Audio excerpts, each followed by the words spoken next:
Un matin blafard, la ville s'étire dans la brume, inconsciente du fil invisible qui va rompre sous ses pieds. À la lisière, des formes glissent. Sans sirène, sans éclat, une force russe atterrit en Transnistrie. Aucun tir, seulement le souffle grave des avions, puis le crissement étouffé de bottes sur l'herbe humide. Tout est orchestré dans la pénombre. Gestes mesurés, ordres murmurés. Les soldats installent leur périmètre, vérifient leurs armes, se fondent dans la grisaille. Leur présence, contenue mais implacable, tranche avec la routine d'une cité qui s'éveille à peine. Les vendeurs lèvent leurs rideaux, ignorant que la terre a déjà changé de main. Rien ne paraît anormal, et pourtant, tout chancelle. Entre la rigueur militaire et la vie ordinaire, une tension sourde s'infiltre, la sensation d'un drame suspendu, tapi dans l'aube. Ici, ce n'est pas la guerre. C'est l'attente qui étreint, l'histoire qui se fige.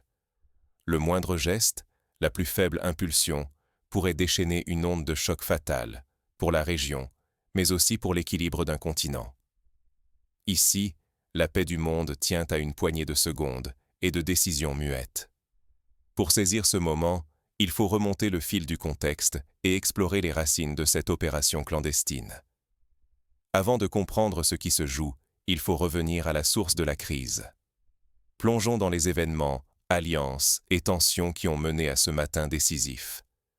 Bande de terre minuscule et disputée, la Transnistrie n'est pas qu'un nom oublié sur une carte. Sur une poignée de kilomètres, coincée entre le Dniestre et la frontière moldave, elle incarne l'incertitude à l'état pur. Non reconnue par l'Organisation des Nations Unies, elle existe pourtant pleinement. Ses habitants, ses souvenirs, son drapeau, et une tension qui ne dort jamais. Pour certains, ce n'est qu'un conflit gelé, relique du passé soviétique qui s'accroche. Pour d'autres, c'est leur univers, leur unique foyer, suspendu à la volonté de puissance qui les ignore. Ici, chaque silence, chaque ruelle raconte la fragilité d'une paix incertaine.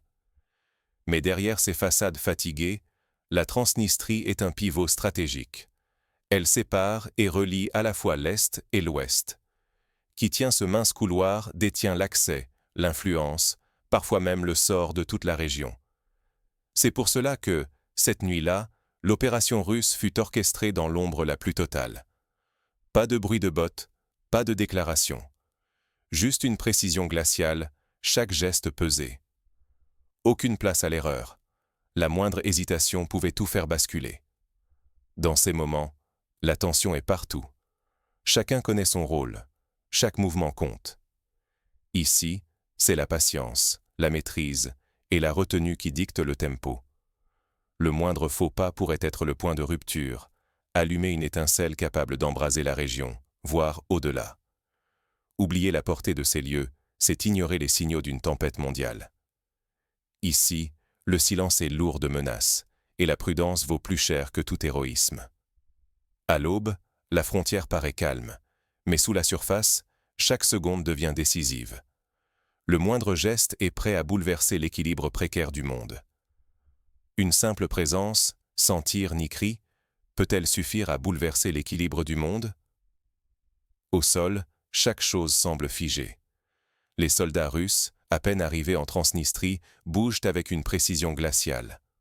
Aucun mot inutile, aucun geste superflu, la guerre moderne débute souvent dans le silence, pas dans le vacarme. Tout mouvement est calculé, chaque regard pèse lourd, comme si la moindre erreur pouvait embraser ce no man's land gelé. Dans les quartiers généraux de Bruxelles, de Varsovie et de Bucarest, la tension monte d'un cran. Les écrans s'allument, les voix se brisent. Le moindre choix se mesure à l'aune de conséquences irréparables. Un mot trop fort, un ordre mal interprété, et la spirale du conflit pourrait s'emballer sans retour possible. Pour la population locale, l'incertitude devient le quotidien. Les rumeurs galopent plus vite que les nouvelles officielles.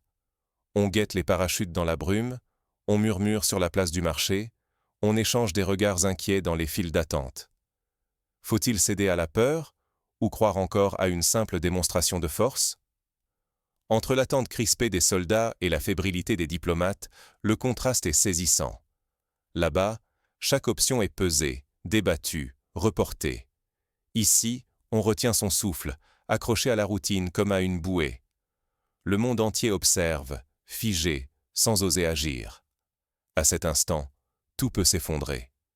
Des vies, l'influence d'un pays, la crédibilité internationale, chaque acteur sait que la moindre faute peut plonger la région dans le chaos et faire basculer l'histoire.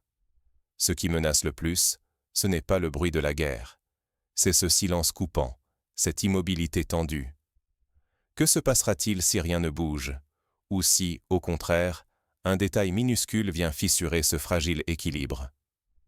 L'attente devient une épreuve insoutenable, chaque minute faisant monter la pression. Bientôt, un simple incident pourrait tout faire basculer. L'avenir d'une région, d'un continent entier, suspendu à une hésitation. Sur les deux rives du Dniestre, chaque souffle semble retenu, chaque regard pèse comme un verdict. Tout reste figé, comme si le temps lui-même attendait, prêt à basculer au moindre signe. Une immobilité tendue domine. Personne n'ose faire le premier pas. Soldats, généraux derrière les écrans, conseillers tapis dans des salles feutrées. Ils savent tous qu'un seul geste, même minuscule, pourrait embraser la plaine et consumer l'espoir de paix. La peur n'est pas celle des bombes, mais de l'erreur. Un message ambigu, un véhicule qui s'avance trop loin, un doigt crispé sur une gâchette. Ici, il suffirait d'une provocation ténue pour précipiter la région dans le chaos. La guerre ne dort jamais, elle guette, tapie dans l'ombre de la nervosité collective. Pourtant, à Tiraspol, la vie continue.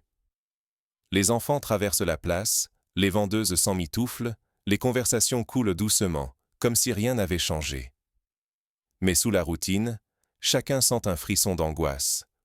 Un compte à rebours silencieux menace de s'achever sans prévenir. Ce suspense ronge les esprits. Les familles écoutent à la radio, les téléphones vibrent de rumeurs. La paix ne tient plus qu'à un fil invisible, tendu à l'extrême. Même l'air semble s'alourdir, chargé d'incertitudes et de craintes muettes. Plus le statu quo s'éternise, plus il s'effrite. Un faux pas, et la région pourrait devenir le foyer d'une guerre qui entraînerait ses voisins, puis l'Europe entière, dans une spirale incontrôlable. Mais l'inaction, elle aussi, érode la confiance, sème la discorde et fragilise la paix. Dans ce silence tendu, le sort de milliers de vies, et peut-être de la paix du monde, se joue à chaque instant. Tout le monde retient son souffle, conscient que, pour l'instant, la retenue est la force la plus redoutable. Mais l'apparition soudaine d'un convoi militaire aux abords de la ville vient rompre ce fragile équilibre. Chaque camp retient son souffle, prêt à réagir à la moindre étincelle. Parfois, la plus grande bravoure consiste à garder le doigt levé, non sur la détente, mais sur l'attente. Dans la lumière froide d'un matin de plomb, chaque regard, chaque silence, pèse des tonnes. Ici, la guerre ne crie pas. Elle s'insinue dans les gestes suspendus, les ordres murmurés, la tension à fleur de peau. La force moderne ne s'impose plus par l'éclat des armes, mais par la maîtrise de soi. L'affrontement se joue dans la patience, l'analyse, l'art de différer l'irréparable. Un simple instant d'hésitation, un souffle retenu, peuvent désamorcer ce que des années de négociations ont échoué à résoudre. À Bruxelles, à Bucarest, à Varsovie, dans les états-majors, on retient son souffle. Les mots deviennent des lames. Un communiqué ambigu, une phrase trop tranchante, pourrait déclencher l'irréversible. Le silence lui-même devient langage. Chaque absence de geste prend valeur de signal. Sur le terrain, en Transnistrie, les soldats savent que leur responsabilité est immense. Un mouvement trop brusque, une nervosité mal contrôlée, et tout vacille. Ils incarnent, malgré eux, la frontière ténue entre la paix et le chaos. Dans ce vertige, la prudence, la vigilance, la maîtrise sont les seules armes fiables. Préserver l'essentiel exige parfois de résister à la tentation d'agir. Tirer trop tôt, c'est risquer de tout perdre. Attendre, c'est peut-être sauver des vies, préserver l'équilibre fragile du monde. Aujourd'hui, un souffle pourrait suffire à faire basculer l'histoire. Qui aura la lucidité de ne pas céder? Un ordre tombe, sec, brisant la tension. Tenir la position, ne pas engager. Mais combien de temps cette retenue pourra-t-elle durer? quand le silence d'un matin vaut plus que 1000 détonations. Dans la brume épaisse qui recouvre la Transnistrie, chaque souffle, chaque pas résonne comme une question suspendue. Personne n'ose hausser la voix ni précipiter le moindre geste, car ici, le monde tient dans l'équilibre précaire de l'attente. La force ne rugit pas. Elle se tait, et sa gravité pèse sur celles et ceux qui savent marcher sur la ligne de faille. L'équilibre est fragile. Il ne repose que sur la retenue, sur la conscience aiguë que tout peut s'effondrer pour une parole mal placée, un ordre trop vite donné, un regard mal interprété. Dans ce silence, l'histoire hésite entre la tragédie et l'apaisement, choisissant son camp à voix basse. Les quartiers restent figés, la ville guette le moindre signe. Les rumeurs courent plus loin que les vérités, le silence devient un mur. Malgré l'absence de tir, chacun sent que la paix ne tient qu'à un fil invisible, prêt à casser à tout moment. Face à cette tension, que faire sinon attendre, observer, espérer? L'empathie s'impose comme une urgence. Il faut se rappeler que derrière chaque uniforme, chaque rideau, vivent des familles, des destins en suspens, prisonniers d'un matin où tout vacille. Savoir se retenir, c'est peut-être empêcher la prochaine catastrophe.